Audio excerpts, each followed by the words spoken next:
This is a decade late. Actually, this is 2 decades late. This is a series where I expect you to listen to a nobody like me talk about a game that's 20 years old. This episode is featuring Tom Clancy's Rainbow Six. It would be composed of the best and brightest counter-terrorism experts from every country, and armed with state-of-the-art weapons and equipment.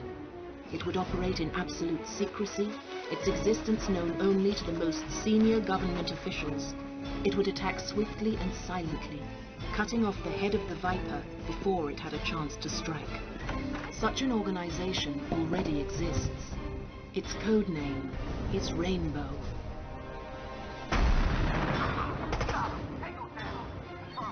August 21st, 1998, the same day Wesley Snipes hit the big screen as a half-blood vampire in Blade. Motherfucker, are you out of your damn mind? The video game industry was introduced to a new niche of shooter games, Tom Clancy's Rainbow Six. You might know that name. Tom Clancy was a best-selling author for books mostly on espionage and military science. His works have been adapted into multiple movies such as The Hunt for Red October, Patriot Games, and Clear and Present Danger. But maybe more notably, he's the inspiration for a handful of some really great military games. Series such as Ghost Recon, Splinter Cell, the Division games, and perhaps most highly acclaimed, the Rainbow Six series. As of this year, 2018, Tom Clancy's Rainbow Six Siege is one of the most popular games out. The player base stays within the top 10 most played on Steam since its release in 2015. But the series of Rainbow Six started long ago, and it was an entirely different game altogether than what Siege is today. FBI, open up! Rainbow Six was developed and published by Red Storm Entertainment in 1998 for the PC. It was eventually ported onto the N64, the PlayStation, the Dreamcast, and the Game Boy Color. Red Storm was backed by Tom Clancy himself along with his friend Doug Littlejohns. The first Rainbow Six game was actually developed alongside the writing of the novel of the same name. Red Storm was quickly picked up by Ubisoft after the success of Rainbow Six and has been co-developing titles under them ever since. And not just Tom Clancy games either, but games like Far Cry 3 and 4, as well as new VR titles like Werewolves Within and Star Trek Bridge Crew. Excellent. Each one we disrupt might buy us a little more time to operate. I saw that. If you could not pantomime masturbating and then throwing the semen onto me, I would very much appreciate that. Disgusting. Oh my god. The first Rainbow Six game was a tactical shooter in every sense of the term. It was a thinking man's game. It portrayed realistic ballistics and combat scenarios that took time and planning to achieve with no casualties. It was a game that rewarded patience and planning, as well as being a good shot. Rainbow Six introduced terms to gaming such as one shot, one kill, and tango down. One shot, one kill was a term meant literally in the games. Everything died in nearly one shot, including you, the player. Take the turn into the room too fast, boom, guy in the corner. Guy from a balcony catches your squad, boom, your buddy's dead. And death meant something in the Rainbow Six series. When you outfitted your crew, the operatives had permanent death. If someone died, they were dead. You don't get to pick them for the next mission, and you have a finite roster of team members to pick from, so finishing a mission with 0 casualties was a must in this game. Before each mission was a planning stage. You get a briefing on the mission, you get to choose your operatives along with their equipment and camouflage, then you assign the actions for them to do in the level. You're given a blueprint of the map and you have to assign your team to go where you want them to go and even to perform particular actions such as door breaching or throwing a flashbang. A successfully planned mission is over in minutes, but it's rarely done on your first try, so each level can take as long as necessary for you to finish it flawlessly. It's all in the planning.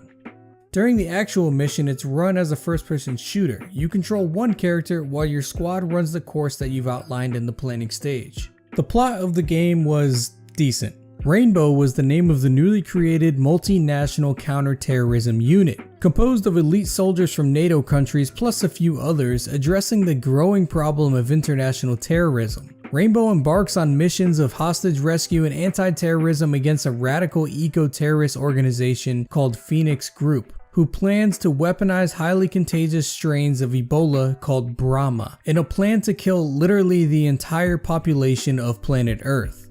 I mean, go big or go home, right? The group planned to release the virus at the Olympic Games, infecting people from every country to send them back home to get the cooties everywhere. But Rainbow comes in and shuts that shit right down. Reviews at the time were good for the PC, being praised for its great audio cues, background sounds, and overall immersion into the game, being one of the best of the time, but also being criticized for its very high difficulty, mundane graphics, and poor AI. Waiting for orders.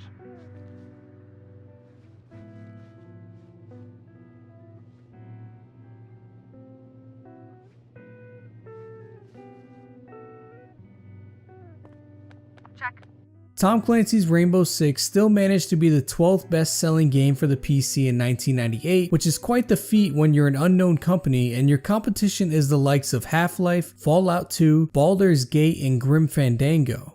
So it's no wonder Ubisoft scooped Red Storm right up. Like most good series, Rainbow Six has advanced as a series. Following the initial release, Rainbow Six Rogue Spear and Rainbow Six 3 followed the same tactical principles of the first game, only expanding on the planning options as well as fortifying the AI engines and gameplay physics.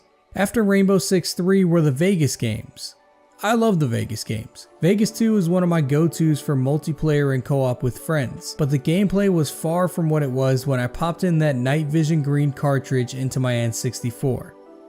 I mean, who am I kidding? I tried playing Rainbow Six on the N64, but I hated it as a kid. I was way too young to comprehend the advanced tactics and gameplay of that game. Games like GoldenEye, Duke Nukem, and Turok were my go-to shooters. But anyway, Vegas 2 was my shit, but it was without a doubt a completely different game from its predecessors. It brought more action, more Michael Bay, more arcade style shooting gallery cover gameplay that was popular at the time. It was most likely a direction taken because of games like Gears of War, but I think it was done right. But I can also see how the fans of the series were let down. But the trend has continued with Rainbow Six Siege. Siege being the current title of the series, and it's a primarily multiplayer first-person shooter game that is tactical but in a much looser way than the Rainbow Six of decades past.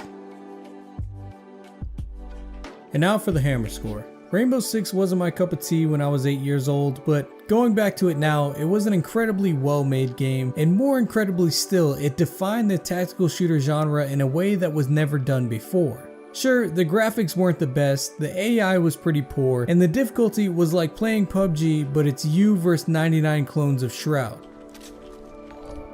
Okay,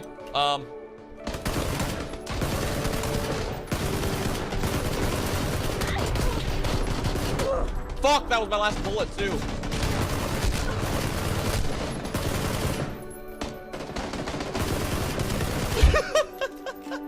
What the fuck? But the game brought the fans of tactical combat games with meticulous detail into the first-person shooter environment and created a game that was fun to fail at, to wrap your head around the situation, and to keep replaying it until you finish the mission with no one but the baddies dying.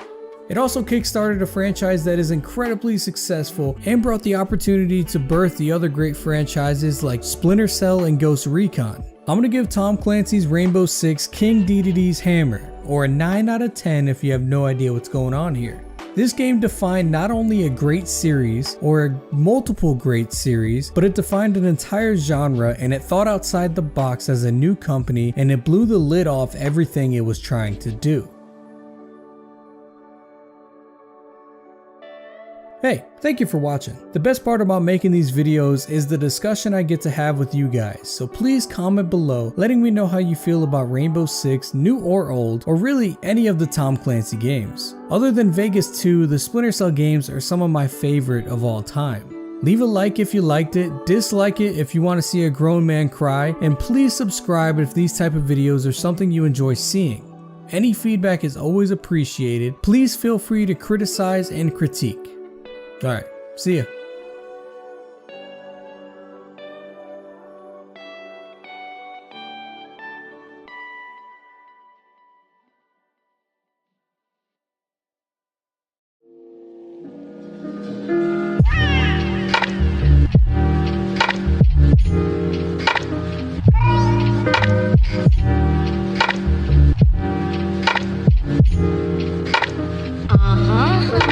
Bye.